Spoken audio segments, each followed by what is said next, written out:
Card entry भी है। वो है अमेरिकी सुप्रीम कोर्ट का एक आने वाला फैसला। अगर कोर्ट ट्रंप के टैरिफ लगाने के अधिकार को कम कर देता है तो भारत के लिए थोड़ी राहत की सांस होगी, डील का दबाव कम हो जाएगा।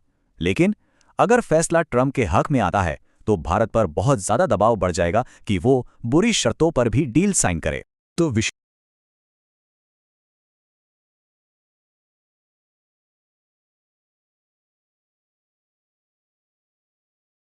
क्या दुनिया के दो सबसे बड़े लोकतंत्र एक व्यापार युद्ध के कगार पर हैं? आज हम अमेरिका और भारत के बीच चल रही इस बेहद तनावपूर्ण व्यापारिक बातचीत की परतें खोलने जा रहे हैं। तो सबसे बड़ा सवाल जो सबके दिमाग में है, क्या 2026 की शुरुआत में सच में कोई डील होने वाली है या ये उम्मीदें सिर्फ उम्मीदें ही रह जाएंगी? चलिए देखते हैं कि एक्सपर्ट्स और आंकड़े क्या इशारा कर रहे हैं। और देखिए, एक्सपर्ट्स में तो इस बात पर लगभग पूरी सहमति है कि फिलहाल कोई बड़ी डील नहीं होने वाली। एक चौंकाने वाला आंकड़ा 80% का मानना है कि हम एक गतिरोध की तरफ देख रहे हैं। सिर्फ 20% को ही एक छोटी मोटी मिनी डील की उम्मीद है। तो आखिर इतना निराशावाद क्यों फैला हुआ है? तो जो उम्मीदें थीं वो ठंडी क्यों पड़ गईं? चलिए अब इसकी गहराई में चलते हैं और समझते हैं कि आखिर ऐसा क्या हुआ कि जो आशावाद था वो अब फीका पड़ गया है। देखिए, कुछ ही महीने पहले तक जो माहौल था वो बिल्कुल फ्रेंडली नेगोशिएशंस वाला था, दोस्ती यारी में बात हो रही थी। लेकिन अब सीन पूरा पलट चुका है। एकदम तनावपूर्ण डेडलॉक है। अब नेगोशिएशन टेबल पर नर्म बातें नहीं हो रही हैं, बल्कि सख्त दांवपेच खेले जा रहे हैं। और इस तनाव को और हवा दी है हाल ही के मिस्ड कॉल विवाद ने। अमेरिकी पक्ष का कहना है कि डील सिर्फ इसलिए अटक गई क्योंकि प्रधानमंत्री मोदी ने राष्ट्रपति ट्रंप को फोन नहीं किया। वहीं दूसरी तरफ भारत का स्टैंड बिल्कुल साफ है कि भाई मामला फोन कॉल का है ही नहीं। असली मुद्दा तो पॉलिसी का है। टैरिफ कितना होगा, बाजार तक पहुंच कैसे मिलेगी, इन सब पर बात अटकी हुई। और अब बात करते हैं उस एक बड़े नीतिगत बदलाव की जो शायद इस पूरी बातचीत की दिशा ही बदल रहा है। भारत में जो नए अमेरिकी राजदूत हैं, सर्जियो गोर, उनका ये बयान देखिए। उन्होंने कहा 2026 पारस्परिकता का वर्ष होगा। ये शब्द ये अपने आप में एक बहुत बड़ा संकेत है। साफ है कि अमेरिकी खेमे से अब किसी नरमी की उम्मीद करना बेकार है। तो ये पारस्परिकता है क्या चीज़? इसका बिल्कुल सीधा सा मतलब है जैसे को तैसा।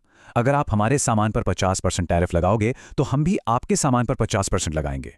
साफ शब्दों में कहें तो अमेरिका अब मोलभाव के मूड में बिल्कुल नहीं है। उसे कोई बीच का रास्ता नहीं चाहिए। उसे टैरिफ पर पूरी तरह से अपनी बात मनवानी है। लेकिन ठहरिए, एक और भी बड़ा पेच है जो इस पूरी डील को पानी में डुबो सकता है, और वो है रूसी तेल का कनेक्शन।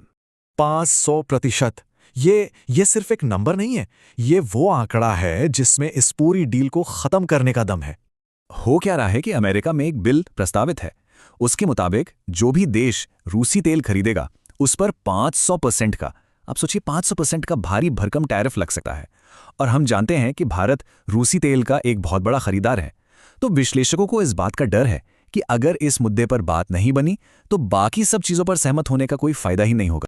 तो ठीक है, ये सब राजनीतिक खींचातानी तो चल रही है, लेकिन इसका बाजार पर क्या असर पड़ेगा? निवेशकों के पैसे का क्या होगा? चलिए अब इसको बाजार के नजरिए से समझते हैं। और इस पूरी कहानी में एक वाइल्ड कार्ड एंट्री भी है। वो है अमेरिकी सुप्रीम कोर्ट का एक आने वाला फैसला। अगर कोर्ट ट्रंप के टैरिफ लगाने के अधिकार को कम कर देता है तो भारत के लिए थोड़ी राहत की सांस होगी, डील का दबाव कम हो जाएगा। लेकिन अगर फैसला ट्रंप के हक में आता है तो भारत पर बहुत ज्यादा दबाव बढ़ जाएगा कि वो बुरी शर्तों पर भी डील साइन करे। तो विशेषज्ञ जो हैं वो 3 मुख्य सिनेरियोस पर नजर बनाए हुए हैं। पहला, और जिसकी संभावना सबसे ज्यादा है, वो है यथास्थिति, मतलब डील का यूं ही टलते रहना। इससे क्या होगा? बाजार में अनिश्चितता बनी रहेगी, जिसका बुरा असर आपको टेक्सटाइल और जेम्स एंड ज्वेलरी जैसे सेक्टर पर दिखेगा। फिर आता है दूसरा सिनेरियो, बढ़ोतरी, मतलब मामला और बिगड़ जाए। अगर वो 500% टैरिफ वाली बात सच हो जाती है तो बाजार में 5 से 10% तक का करेक्शन आ सकता है। और फिर है तीसरा और सबसे कम संभावना वाला सिनेरियो कि डील हो जाए। अगर ऐसा हुआ तो बाजार में एक जबरदस्त रैली आ सकती है, खासकर फार्मा और ऑटो सेक्टर में। तो ऐसे अस्थिर माहौल में आखिर निवेशकों को करना क्या चाहिए? देखते हैं विशेषज्ञ इस पर क्या रणनीति सुझा रहे हैं।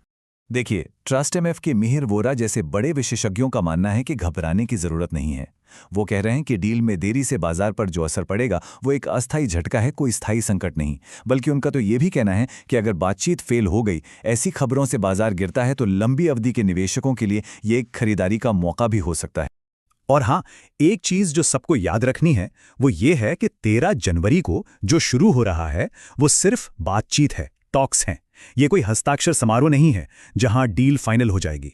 इसलिए अपनी उम्मीदों को काबू में रखना बहुत जरूरी है। तो आखिर में हम इस एक बड़े सवाल के साथ रुक जाते हैं। ये जो हो रहा है, ये सिर्फ एक अस्थायी गतिरोध है या फिर हम दुनिया के दो बड़े देशों के बीच एक लंबे व्यापार युद्ध की शुरुआत देख रहे हैं? इसका जवाब वो तो आने वाला वक्त ही देगा।